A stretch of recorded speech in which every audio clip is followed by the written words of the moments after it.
तो हम पढ़ने जा रहे हैं बेसिक कैरेक्टर। सबसे पहले कौन से सब्सटेंस हैं जो बेसिक इन नेचर होते हैं। फर्स्ट हम पढ़ते हैं एरनेस कंसेप्ट, कोई भी स्पीसीज जो OH माइनस आयन रिलीज करती है वो बेसिक होती है। सेकंड हम पढ़ते हैं ब्राउन कंसेप्ट, कोई भी स्पीसीज जो H+ को एक्सेप्ट करती है वो भी बेस है। और थर्ड हमारा होता है मेन जो कंसेप्ट हमारा है वो है लुईस कंसेप्ट, वो कहता है कोई भी स्पीसीज जो इलेक्ट्रॉन डोनेट कर सकती है वो लुईस बेस है, ठीक है। और कोई भी स्पीसीज जो इलेक्ट्रॉन एक्सेप्ट कर सकती है वो लुईस एसिड है। तो अभी हम यहाँ पर जो पढ़ रहे हैं हम पढ़ रहे हैं अमीन्स की, पढ़ रहे हैं बेसिक कैरेक्टर्स। तो अगर पहले पढ़ने देखेंगे amines.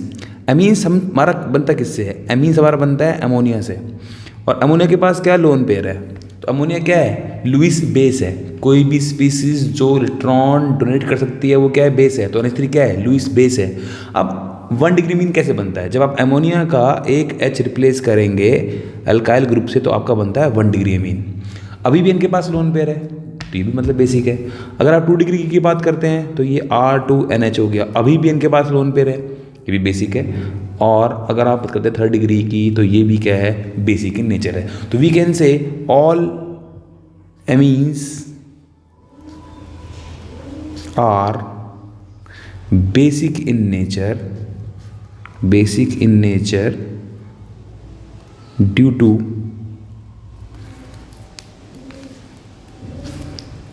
presence of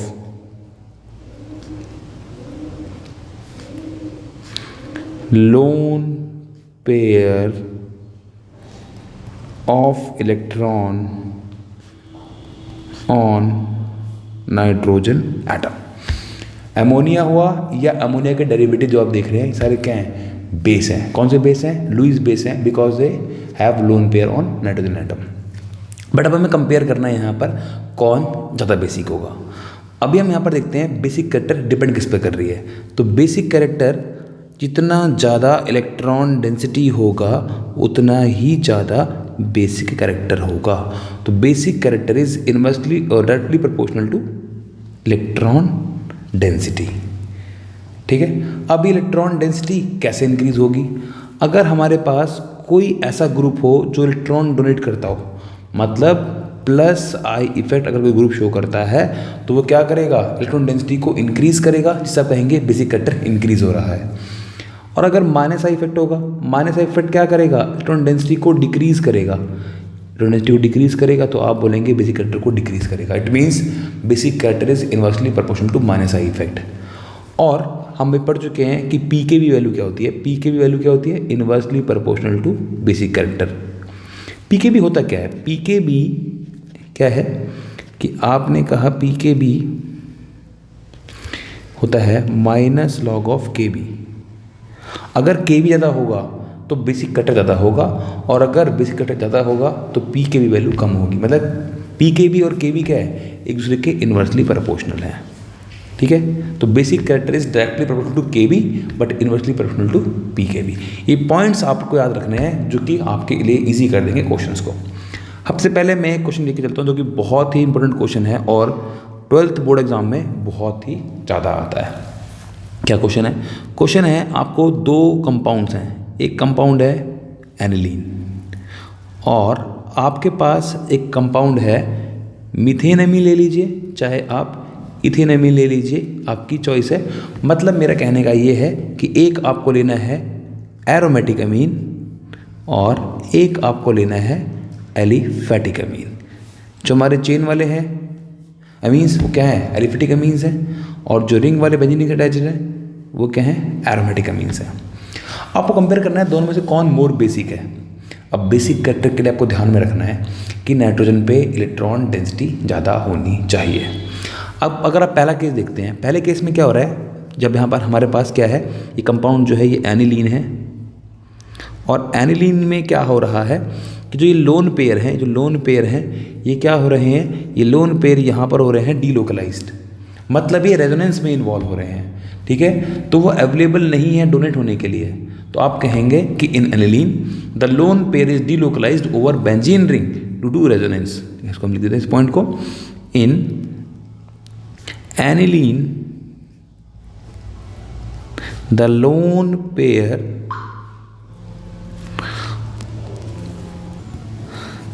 pair of nitrogen atom is delocalized over benzene ring due to resonance।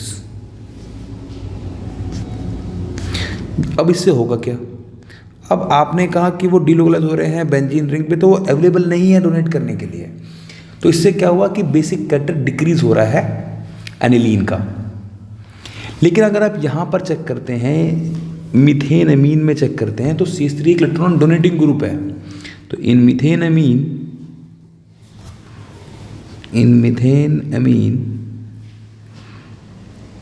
Due to electron donating group, कौन सा ग्रुप है ये? CH3 group. अब इलेक्ट्रॉन डोनेटिंग ग्रुप है, क्या शो करता है? प्लस आई इफेक्ट शो करता है। क्या करेगा ये? इन मेथिनामीन ड्यू टू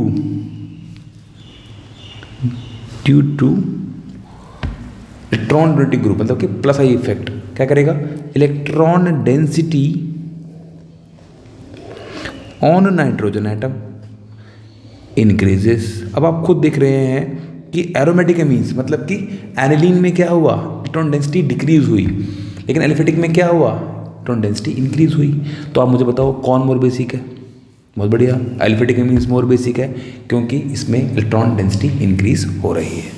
ठीक है, तो एरोमेटिक एमीन्स और एलिफेटिक एमीन्स का क्वेश्चन आ जाए, या एनिलीन और मिथेन एमीन का क्वेश्चन आ जाए, तो आपको ध्यान में रखना है कि आपको लाइंस में प्रॉपर तुमने लिखी हैं, आपको ये लाइंस बतानी है। मैं भी एक बार फिर रिपीट कर रहा हूँ। In aromatic amines the lone pair of nitrogen atom is delocalised over benzene ring due to resonance, due to which electron density decreases on nitrogen atom.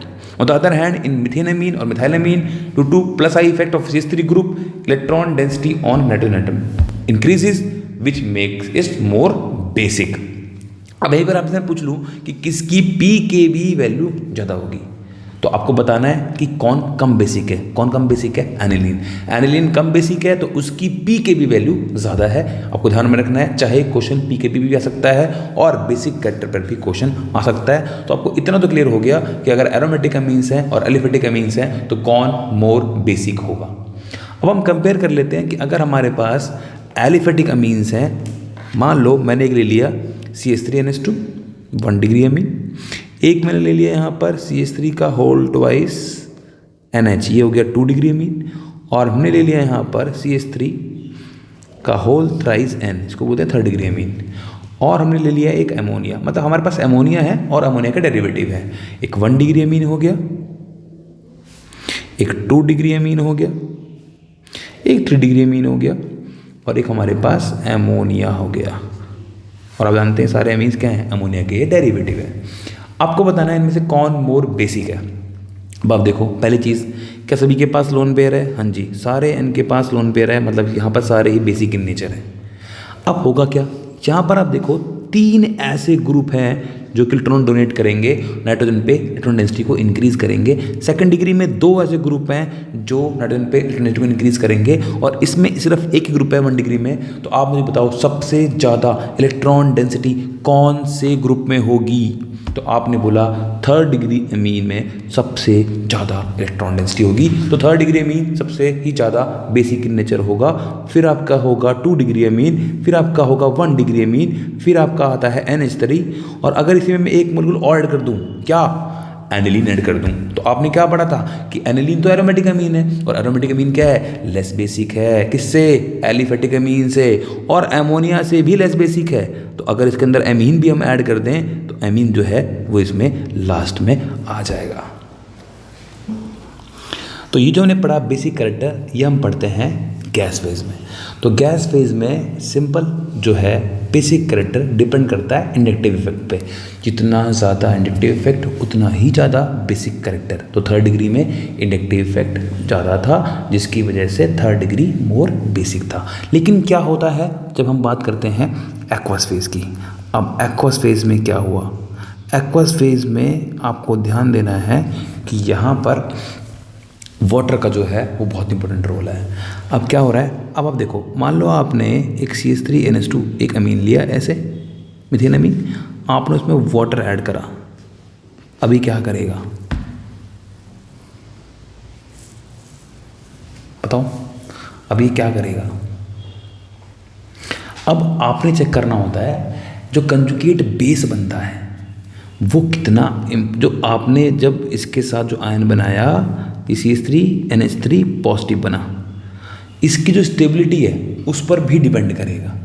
ठीक है, तो जितना ज़्यादा हाइड्रोजन बॉन्डिंग होगा उतना ज़्यादा स्टेबल होगा और उतना ही ज़्यादा वो बेसिक हो जाएगा। तो एक्वस फेज में क्या होगा कि जो सॉल्वेशन इफेक्ट है वो भी काम करेगा। अब इंडक्टिव इफेक्ट कहता है कि 3rd डिग्री मोर बेसिक है, हार्डन बॉन्डिंग कहती है कि 1 डिग्री मोर बेसिक है। तो दोनों इफेक्ट को कंबाइन कर दिया और साथ में एक इफेक्ट और आता है, इसको हम बोलते हैं स्टेरिक इफेक्ट। तो एक्वस फेज में 3 फैक्टर पे डिपेंड करेगा बेसिक कैरेक्टर, और वो 3 फैक्टर कौन कौन से होंगे? इंडक्टिव इफेक्ट, सॉल्वेशन इफेक्ट और एक स्टेरिक एंट्रेंस। अब अगर मैं कहता हूँ कि ग्रुप CH3 मेरे पास है, तो CH3 ग्रुप के लिए क्या होगा बेसिक कैरेक्टर स्मॉल ग्रुप के लिए? तो हम यहाँ पर कहते हैं जो 2nd डिग्री मीन है उसमें दोनों इफेक्ट का कॉम्बिनेशन है, तो 2nd डिग्री मोर बेसिक हो जाएगा। अगर CH3 ग्रुप स्मॉल है, मतलब हम कहते हैं स्मॉल ग्रुप अगर R ग्रुप, तो उसमें क्या होगा, हार्डन बॉन्डिंग वाला फैक्टर डोमिनेट करेगा, और हार्डन बॉन्डिंग के अकॉर्डिंग 1 डिग्री मोर बेसिक होता है, तो 1 डिग्री मोर बेसिक हो गया, फिर 3rd डिग्री बेसिक हो गया, और फिर आपका आ गया अमोनिया। लेकिन अगर ग्रुप क्या होगा C2H5, मतलब लार्जर ग्रुप होगा, तो उस केस में कौन मोर बेसिक होगा ये हमें देखना है। 2 डिग्री तो मोर बेसिक होगा ही होगा, लेकिन अब ग्रुप लार्जर है तो हार्डन बॉन्डिंग का इफेक्ट कम हो जाएगा, और स्टेरिक एंट्रेंस वाला इफेक्ट जो है उसकी वजह से कहेंगे सॉल्यूशन इफेक्ट कम हो गया। अब सॉल्यूशन इफेक्ट कम हो गया तो कौन सा इफेक्ट ज़्यादा हो गया? इंडक्टिव इफेक्ट ज़्यादा हो गया, और इंडक्टिव की वजह से कौन मोर बेसिक होता है? आप कहेंगे 3rd डिग्री मोर बेसिक होता है। फिर कौन सा होगा? 1 डिग्री, और फिर क्या आ जाएगा? NH3। तो इस तरीके से आपको अरेंज करना है एक्वस फेज में। अब 12th CBSE में अगर क्वेश्चंस आते हैं और वहाँ पर मेंशन नहीं है कि कौन सा फेज है, तो आप मान के चलेंगे कि वहाँ पर जो फेज है वो एक्वस फेज है। और अगर क्वेश्चन में मेंशन है गैस फेज, तभी करना है आपने गैस फेज में, अदरवाइज आपने हमेशा इसी को फॉलो करना है, और आपने ध्यान देना है कि आपने हमेशा एक्वस फेज में करना है। ये एक्वस फेज का हमने एक क्वेश्चन यहाँ पर कर दिया। ठीक है, अब एक क्वेश्चन कर लेते हैं यहाँ पर बेस्ड। एक क्वेश्चन मैं पहले अलग से कर लेता हूँ। आपके पास ये 3 कंपाउंड है। जो फर्स्ट कंपाउंड है, ये जो कंपाउंड है, इस कंपाउंड का नाम है पैरा नाइट्रो एनिलीन। एक आपके पास है एनिलीन, एक आपके पास है टॉल्यूडीन बोलते हैं इसको। टॉल्यूडीन का मतलब क्या होता है कि NH2 हो, और पैराटोल्यूडीन का मतलब हुआ CH3 हो गया। अब आपको यहाँ पर अरेंज करना है इसे बेसिक कैरेक्टर पर। अब आप देखो जो CH3 ग्रुप है कैसा ग्रुप है? आप बोलोगे प्लस इफेक्ट दिखाता है। NH2 ग्रुप कैसा दिखाता है? -I इफेक्ट दिखाता है। -I क्या करता है? बेसिक कैरेक्टर को डिक्रीज करता है, और प्लस I क्या करता है? बेसिक कैरेक्टर को इंक्रीज करता है। तो आप बोलेंगे टॉल्यूडीन मोर बेसिक है एनिलीन से, और एनिलीन मोर बेसिक है पैरा नाइट्रो एनिलीन से। तो नाम याद रखने हैं आपको, ठीक है, टॉल्यूडीन, और ये आपका है पैरा नाइट्रो एनिलीन। ये क्वेश्चन भी आपका NCERT एक्सरसाइज क्वेश्चन नंबर 4 है, और भी बाकी हर क्वेश्चन आपको 4 ही कभी कंप्लीट करना है। इन टेस्ट का भी 4th क्वेश्चन करना है, और एक्सरसाइज का भी 4th क्वेश्चन करना है। एक ना बहुत ही अच्छा क्वेश्चन आता है इसके अंदर कि आपके पास एक मॉलिक्यूल है, इस मॉलिक्यूल को हम बोलते हैं पिरिडीन। ये पिरिडीन मॉलिक्यूल होता है, ठीक है, ये पिरिडीन मॉलिक्यूल है आपके पास कुछ ऐसे, ये पिरिडीन है। और एक आपके पास एक मॉलिक्यूल होता है, इसको बोलते हैं पायरॉल।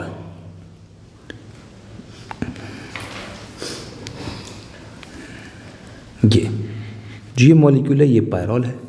आपको बताना है कि दोनों में से कौन मोर बेसिक है। और ध्यान समझ लेना क्या होगा। आप देखो यहाँ पर जो ये लोन पेयर हैं, ये लोन पेयर इस दोनों के साथ क्या है, डीलोकलाइज हो रहे हैं, ठीक है। और ये जो लोन पेयर हैं वो इसकी एरोमेटिसिटी का पार्ट है। अगर ये इस लोन पेयर को डोनेट कर देता है तो ये अपनी एरोमेटिसिटी को लूज़ कर देगा, और कोई भी मॉलिक्यूल नहीं चाहे कि उसकी एरोमेटिसिटी लूज़ हो, वो अनस्टेबल बने, ऐसा नहीं चाहेगा। तो ये लोन पेयर डोनेट करने में से प्रॉब्लम आएगी।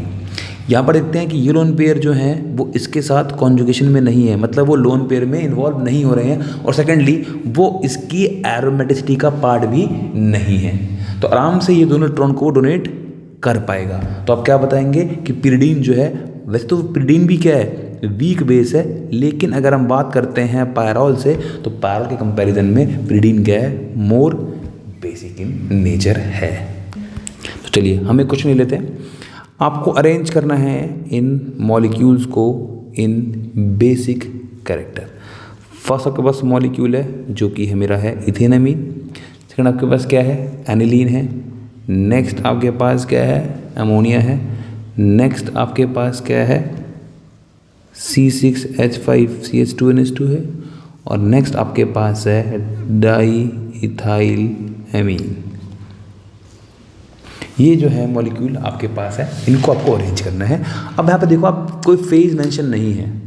अगर फेज मेंशन नहीं है तो आपको मैंने कहा था आप बाय डिफ़ॉल्ट लेके चलेंगे कि एक्वस फेज है, और आप जानते हैं कि एक्वस फेज में कौन मोर बेसिक होता है, आप कहेंगे 2 डिग्री मोर बेसिक होता है। चेक करते हैं, डिग्री क्या है 1 डिग्री, डिग्री क्या है 1 डिग्री, ये तो एमोनिया है, डिग्री क्या है 1 डिग्री, और डिग्री क्या है 2 डिग्री, मतलब 2 डिग्री वाला क्या हुआ, सबसे ज़्यादा बेसिक होता है, तो इससे ज़्यादा बेसिक हो गया। और यहाँ पर चेक करो, यहाँ पे एनिलीन है, यहाँ पर क्या हो रही है, डीलोकलाइजेशन, इसमें नहीं हो रही डीलोकलाइजेशन, ठीक है। तो इस ये सेकंड में आ जाएगा आपका C2H5NH2 आ जाएगा। इसके बाद इसमें बेंजीन रिंग है बट वो कॉन्जुगेशन में नहीं, तो C6H5CH2NH2 आ जाएगा। इसके बाद आ जाएगा NH3, और लास्ट में क्या आ जाएगा, एनिलीन C6H5NH2, ठीक है। ऐसे क्वेश्चन आपने करने हैं, ध्यान देना है। चलिए एक क्वेश्चन और देखते हैं।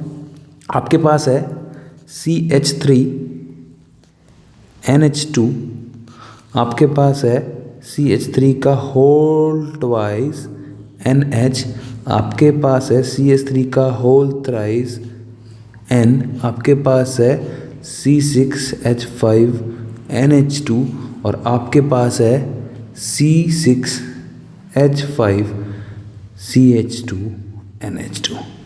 चलिए यहाँ पर भी देखिए, आपको गैस फेज मेंशन नहीं है, तो मतलब आपको समझ जाना है कि ये एक्वस फेज में है। अब आप जानते हैं कि एक्वस फेज में कौन सा मोर बेसिक होता है, तो आप जानते हैं कि 2 डिग्री मोर बेसिक होता है, तो आंसर आपका हो गया CH3 का होल ट्वाइस NH।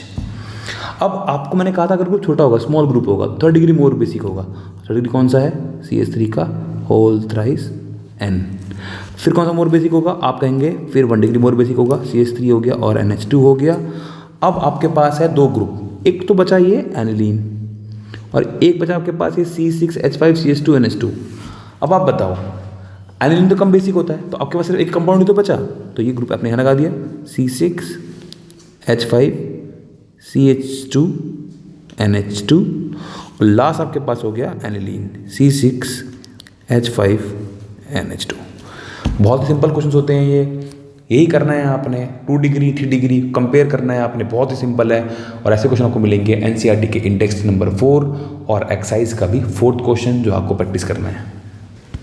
अब एक क्वेश्चन आपको कर लेते हैं हम लोग PKB वैल्यू का, ठीक है। आपका कौन सा मॉलिक्यूल है, पहले मॉलिक्यूल ले लेते हैं। आपके पास है C2H5NH2, आपके पास है C6H5NHCH3, आपके पास है C2H5 का होल ट्वाइस NH, और आपके पास है C6H5NH2, और आपको इसको अरेंज करना है PKB वैल्यू पे अरेंज करना है। अब PKB वैल्यू के लिए क्या करेंगे, हम देखेंगे सबसे कम बेसिक कौन सा है और सबसे ज़्यादा बेसिक कौन सा है। हम एरो बाद में लगा देंगे, ठीक है। तो अभी हम क्या कर लेते हैं, हम सबसे देखते हैं सबसे ज़्यादा बेसिक कौन सा है। सबसे ज़्यादा बेसिक कौन सा है, C2H5 का होल ट्वाइस NH, ये सबसे ज़्यादा बेसिक है। इसके बाद क्या हो जाएगा, इसके बाद क्या हो जाएगा C2H5NH2, ये हो जाएगा बेसिक। इसके बाद कौन सा हो जाएगा ये हो जाएगा आपका, यहाँ पर देखो आप, ये एन जो लोन पेयर है, यहाँ पर इलेक्ट्रॉन डोनेटिंग ग्रुप है, यहाँ पे रेजोनेंस का तो आ रहा है, लेकिन इलेक्ट्रॉन इंक्रीज भी कर रहा है C3 ग्रुप। लेकिन इस वाले कंपाउंड में सिर्फ क्या हो रहा है, यहाँ पर सिर्फ डीलोकलाइजेशन हो रही है, मतलब यहाँ पे कोई ऐसा ग्रुप नहीं है जो इंक्रीज करे उसके बेसिक कैरेक्टर को, तो मतलब ये वाला सबसे कम बेसिक होगा। और C6H5NH की अगर मैं बात करूँ तो ये जो होगा ये एनिलीन से ज़्यादा बेसिक होगा, तो सबसे कम जो बेसिक होगा वो हो जाएगा एनिलीन। तो पहले आप इसको बेसिक कैरेक्टर पे अरेंज कर लो और फिर इसमें एरो लगा दो। अब आप देखो, बताओ सबसे कम बेसिक कौन सा है, एनिलीन, मतलब लास्ट वाला ये वाला। और जो कम बेसिक उसकी क्या होगी, पी के भी वैल्यू ज़्यादा होगी। जो मोर बेसिक है उसकी पी की वैल्यू क्या होगी, कम। तो एरो देख लगानी है आपने, ऐसे एरो लगानी है, जो बड़ा उसकी तरफ ये बड़ा आपने एरो लगाना है, ये चीज़ इस पर देख लेना है, इसकी पी के भी वैल्यू ज़्यादा है तो इसकी तरफ ऐसे आएगा। बच्चे बहुत कन्फ्यूज होते हैं एरो लगाने में, तो ध्यान देना है, इसकी पी के भी वैल्यू ज़्यादा है तो बड़ा वाला फेज जो दिख रहा है, ये बड़ा वाला फेज, ये बड़ा वाला फेज रहेगा उसी के साइड जो बड़ा है, जिसकी पी के भी वैल्यू बड़ी है। आई बात समझ? तो ऐसे अरेंज करना आपको, पी के भी वैल्यू पर ध्यान आपको देना है। चलिए, ये तो था मेरा अमीन्स का बेसिक कैरेक्टर। आपसे जनरली क्वेश्चन पूछ लेता हूँ, बच्चे बहुत कंफ्यूज होते हैं इस क्वेश्चन में, तो मैं जनरल से क्वेश्चन पूछ लेता हूँ। क्वेश्चन है, which is more basic, which is more basic. ये वैसे क्लास 11th GOC का क्वेश्चन आता है कि OH माइनस में और SH माइनस में कौन मोर बेसिक है। ठीक है, तो आपको बताना है दोनों में से कौन मोर बेसिक है। अब ध्यान समझो, बेसिक के लिए क्या करूँगा मैं ना, इनके कंजुगेट जो एसिड है वो बना लेता हूँ। अगर मैं OH माइनस का कंजुगेट एसिड बनाऊँ तो वो होगा H2O। कंजुगेट एसिड बनाने के लिए हम क्या करते हैं, हम ऐड कर देते हैं H पॉजिटिव, तो क्या बन जाता है, कंजुगेट एसिड बन जाता है। इसमें भी आपने क्या ऐड कर दिया, H ऐड कर दिया, तो आपने क्या बना दिया, H2S बना दिया, तो ये क्या बन गया, कंजुगेट एसिड बन गया। अब आपने एक बात जानते हैं, A strong acid has weak conjugate base, और we can say a strong base had weak conjugate acid। आपको चेक करना है H2O में और H2S में कौन अच्छा एसिड है। ठीक है, अब H2O में और H2S में आप देखेंगे H2S, HS का जो बॉन्ड लेंथ है वो ज़्यादा है, जल्दी ब्रेक होगा, जल्दी रिलीज करेगा H प्लस को, इसका मतलब H2S मोर एसिडिक है। अगर H2S मोर एसिडिक है तो इसका जो कंजुगेट बेस बनेगा, ये कंजुगेट बेस क्या होगा, वीक बेस होगा। तो आप बोलेंगे कि जो OH माइनस है it is more basic, OH minus is more basic, is more basic than SH minus. ठीक है, आपसे मैं ऐसे एक क्वेश्चन और पूछ लूँ। एक और क्वेश्चन है, ये अमीन्स का क्वेश्चन, ये NCERT का क्वेश्चन है कि आपके पास है H2O, या आप ले लो अल्कोहल, चलो आपके पास अल्कोहल है और आपके पास एमीन है। आपको बताना है अल्कोहल और एमीन में से कौन मोर एसिडिक है, कौन मोर एसिडिक है। तो आप एसिडिक के लिए क्या करते हैं, एसिडिक के लिए आप H प्लस आयन को रिलीज़ करते हैं और रिलीज़ करने के बाद आप देखते हैं कि कौन मोर स्टेबल है। तो अगर मैं अल्कोहल में से H को रिलीज़ करूँ तो ये बनता है RO माइनस, और एमीन्स में से अगर मैं H को रिलीज़ करूँ तो ये बनता है RNH माइनस। आपको बताना है कि कौन मोर स्टेबल है, RO minus is more stable और RH minus is more stable. तो आप कहेंगे कि ये वाला जो मॉलिक्यूल है ये मोर स्टेबल है। क्यों है भाई मोर स्टेबल, कि जो नेगेटिव का चार्ज है, because negative charge is on more electronegative atom. तो ऑक्सीजन की इलेक्ट्रोनेगेटिविटी ज़्यादा है तो वो नेगेटिव चार्ज को ज़्यादा स्टेबलाइज कर पाएगा एज़ कम्पेयर टू नाइट्रोजन। तो आप कहेंगे यहाँ पर कि ROH is more acidic than RNH2, मतलब कि alcohols are more acidic than amines. ये एल्कोहल हो गया और ये एमीन्स हो गए, तो एल्कोहल्स क्या हो गए, मोर एसिडिक हो गए एमीन से। ये भी आपको मिलेगा, एमीन्स का क्वेश्चन है NCERT क्वेश्चन नंबर 14।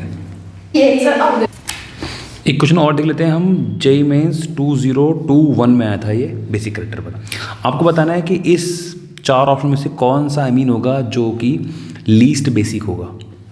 वहाँ पर आप देखो, अगर मैं सारे अमीन्स की बात करूँ तो यहाँ पर ये 3rd डिग्री आपको अमीन दिख रहा है, ये 2 डिग्री अमीन दिख रहा है, ये भी 2 डिग्री अमीन दिख रहा है, और ये भी आपको 2 डिग्री अमीन दिख रहा है। लेकिन यहाँ पर जो दोनों इलेक्ट्रॉन डोनेटिंग ग्रुप हैं जो कि क्या कर रहे हैं, नाइट्रोजन पे इलेक्ट्रॉन डेंसिटी को इंक्रीज़ कर रहे हैं। यहाँ पर अगर मैं इस स्ट्रक्चर को ओपन करूँ तो आप देखोगे कि ये जो लोन पेयर हैं नाइट्रोजन के, ये रेजोनेंस में इन्वॉल्व हो जाएंगे इस O के साथ। फर्स्ट वाले में भी इन्वॉल्व होंगे, लेकिन उसमें सिर्फ एक ही CO ग्रुप आ रहा है, मतलब लेफ्ट साइड पर आ रहा है। लेकिन इसमें दोनों साइड पर क्या आ रहा है, ये CO ग्रुप आ रहा है, जो कि लोन पेयर इसके साथ क्या हो जाएंगे, डीलोकलाइज हो जाएंगे। तो आपने पढ़ा था कि डीलोकलाइजेशन क्या करता है, बेसिक कैरेक्टर को डिक्रीज करता है। तो आप कहेंगे जो ऑप्शन C है वहाँ पर बेसिक कैरेक्टर सबसे कम हो जाएगा। तो आंसर हमारा हो गया ऑप्शन C। चलिए एक क्वेश्चन और देख लेते हैं हम लोग। ये क्वेश्चन भी हमारा जेईई मेंस में आया था 2020 में। तो आपको चारों कंपाउंड्स को अरेंज करना है बेसिक कैरेक्टर में। अब आपको ध्यान रखना है यहाँ पर सबसे पहले हाइब्रिडाइजेशन का, कि sp जो अगर डबल बॉन्ड है या ट्रिपल बॉन्ड है नाइट्रोजन का, तो वो उसकी इलेक्ट्रोनेगेटिविटी ज़्यादा होगी। जैसे यहाँ पर आप देख रहे हैं कि ये sp3 हाइब्रिडाइज कार्बन एटम है, ये sp2 हाइब्रिडाइज कार्बन एटम है, ठीक है। तो अगर मैं A में और C में कंपेयर करूँ तो बोलोगे C वाला जो है वो ज़्यादा बेसिक है।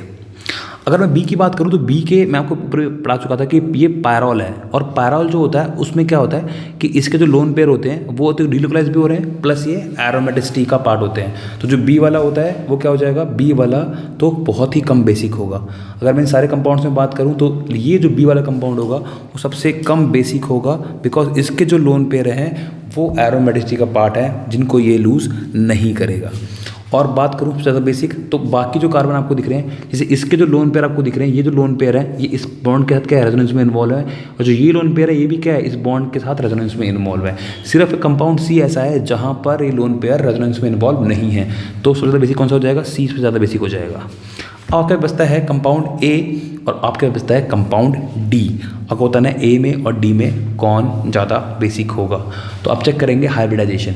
आप देख रहे हो कि A में जो हाइब्रिडाइजेशन आ रही है वो sp2 आ रही है, लेकिन D में जो हाइब्रिडाइजेशन आ रही है वो sp3 आ रही है, और sp3 हाइब्रिडाइज एटम की इलेक्ट्रोनेगेटिविटी कम होगी तो वो इलेक्ट्रॉन को डोनेट कर पाएगा। तो आप कहेंगे C के बाद जो बेसिक कैरेक्टर होगा वो D का होगा, और D के बाद किसका होगा, A का होगा। तो आपने ऐसे अरेंज करना है बेसिक कैरेक्टर को। अभी मैं सिर्फ CBSE कवर कर रहा, बट फिर भी मैंने 2-3 क्वेश्चन करा दिए हैं आपको जेईई मेंस के भी। तो आपकी CBSE 2026 के लिए बहुत ही इंपॉर्टेंट वीडियो है, तो आप उसको अच्छे से देख सकते हैं और नोट्स भी बना सकते हैं। आज के लिए इतना ही, फिर मिलते हैं एक अच्छे टॉपिक के साथ नेक्स्ट वीडियो में।